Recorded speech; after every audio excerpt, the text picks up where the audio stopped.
The European Union is asking Taliban authorities to investigate the suspected poisoning of nearly 80 schoolgirls. The EU has called it a heinous crime. The students from two girls' schools had to be admitted to hospital. The alleged attacks took place over the weekend in Sar-e Pol province in the north of the country. An initial investigation by the local Taliban pointed to someone with a personal grudge poisoning the girls. It was at the beginning of the classes, and students who went to the classes were poisoned. They were vomiting and had asthma, vertigo, and headaches. And joining me now for more is journalist Ali Latifi, who until recently was reporting from Afghanistan. Ali, do we know more about how these girls were poisoned?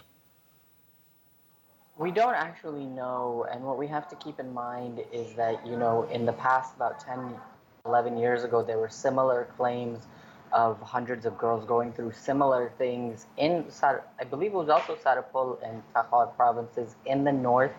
And at that time, there was no conclusive proof of what happened. There were speculations that might have actually been mass hysteria, and the government at the time, the Western-backed government, had arrested more than a dozen people, including at least 2 teenage girls, and they came under heavy criticism for allegations of forced confessions, of torture, of abuse of people that they had sort of imprisoned and blamed this on. So there really is no clear proof of what happened, and what really needs to happen is a proper investigation, something that didn't happen last time, Right. 10, 11 years ago, and something that definitely needs to happen now, today. I mean, in this particular instance, you did have girls who were vomiting and they were admitted to hospital, and the European Union called the poisonings a heinous crime. So clearly something is not quite right here. The European Union has also called for an investigation.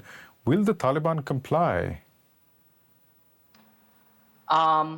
They have said that the girls are fine now. They said that it was a personal issue, something within the district itself, as in someone who probably had an issue, with families within the district trying to take something out. And if that's the case, then yeah, let an investigation happen and expose it, because this can really only hurt them if there isn't an investigation, because then the assumption will be that their forces were somehow involved or they were complacent in it, because there's already so much,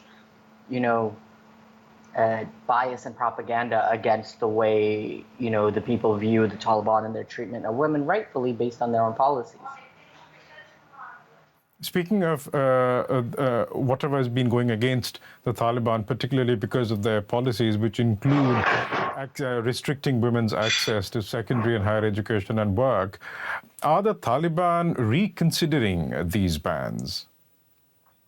There are rumors that they are being reconsidered, and there are constant discussions. And the one thing we have to remember is that these aren't necessarily, yes, the school bans are blanket bans, but if you talk about work, women are still able to work in private business.